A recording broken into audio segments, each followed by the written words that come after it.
Hi, ladies and gentlemen. I know we did a preview of this information already where we talked about the basic organization of an essay.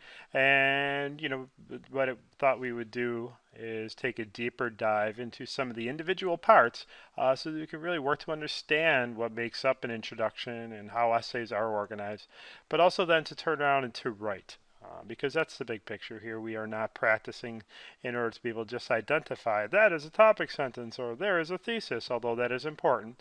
We are studying this in order to turn around and write. We are doing it to apply this information because, writing a persuasive argument or something that explains something really well, it really does start with the organization. So let's take a look at this Prezi on writing an introduction. Okay, we talked about introductions already. I know there are three important parts of an essay's introduction, just three. And it starts off with one of those attention grabbers, the grabber, the hook, the lead. And this is the first thing you need to kind of focus on. And spending some time on this part really will pay off because if you grab the reader's attention right off the bat, as we've been saying, it's it's time well spent. You're going to grab that reader right away. Let's take a look at a few types. First of all, and you might hear this called a different thing. It could be called an engaging story or a first-person account or just simply anecdote.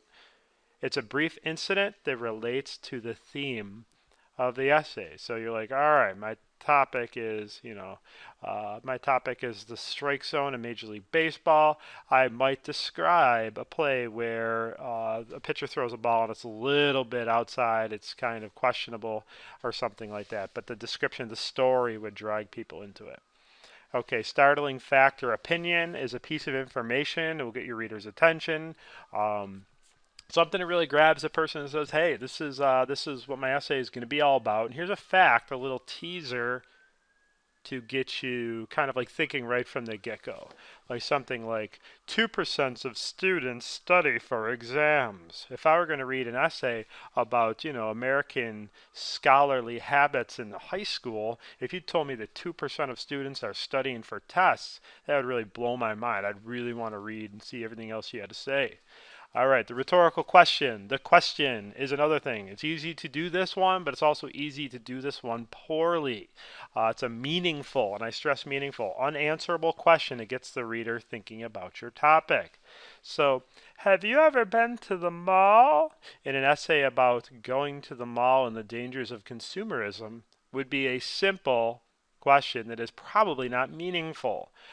Dressing that up would be, or making the question a little bit more complex would be what you're shooting for. Because you don't want to insult your reader's intelligence, and then you also don't want to reveal yourself to be vapid or, just you want to put your best foot forward. Okay, so we'll take a look at some sample questions that might work really well. Let's move on. Quotation's a great way to start an essay, as long as you can find a quotation about the topic you're doing, something that supports what you're going to be arguing.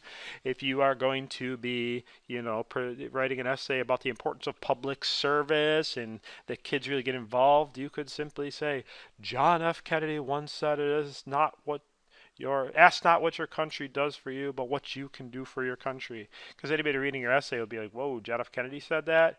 I know that dude. He's pretty important. He's pretty smart and pretty popular still, even though he was a president 50 years ago.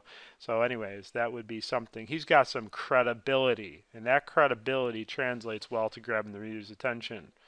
All right, lastly, description is kind of like an anecdote, but kind of not. You'll see a vivid description in a later lesson. It's a brief description of a scene, person, or object that appeals to the reader's senses. So for this one, you really dig deep and give some imagery.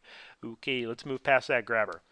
Let's take a look at the focus statement. Focus statement is the second step. What this does is it helps us kind of indicate your topic. It says, hey, this is what my essay is about.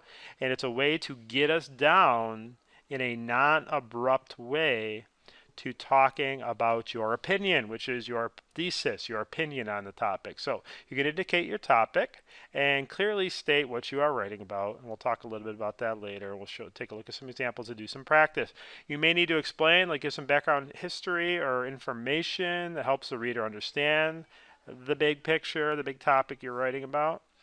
And this is very important. The transitional sentence, this focus sentence, the focus statement, acts like a bridge to make a smooth connection between the grabber and the thesis statement. And that's a skill that really takes some developing, figuring out what exactly needs to happen in order for you to make that bridge solid. All right.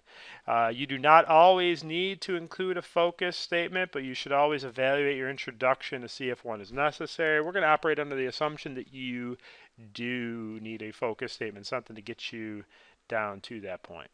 Okay, so that's the second part. Third part is your thesis statement. Okay, thesis statement is, hey, I'm a happy person.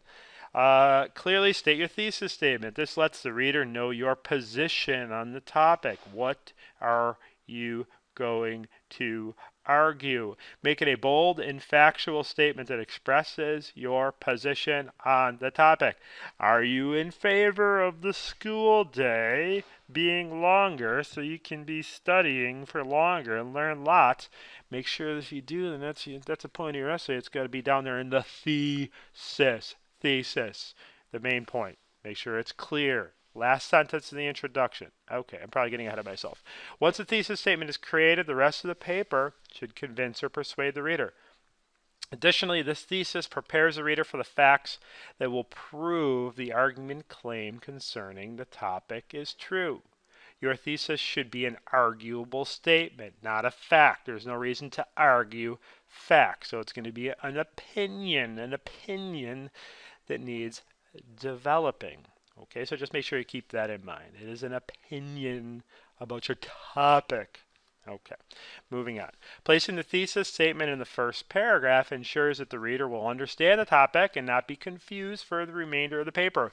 We talked about flow, the organization of ideas, that I get to follow your thought pattern. Starting off by telling me what it is that you are arguing is extremely, extremely important, right? So do it. Bottom of the intro. All right. Continuing on. Before trying to decide on a thesis, gather all the information available on your topic. Ooh, this is a good one. How can you have an educated opinion about something that you know very little about? The more that you know about your topic, the easier it will be to form a provable opinion thesis about it. So what is this saying? Do your pre-writing beforehand. If you're just one of those kids who sits down and starts to write their essay without any type of pre-writing or any type of things like that, you're going to struggle so much with this introduction, because writing this introduction necessitates, it's absolutely necessary that you know what you're going to be writing about. You've kind of thought about it. You've meditated on this topic. You've got some sort of pre-writing proof, maybe an outline, maybe a web, something, maybe a list scrawled on the back of a napkin.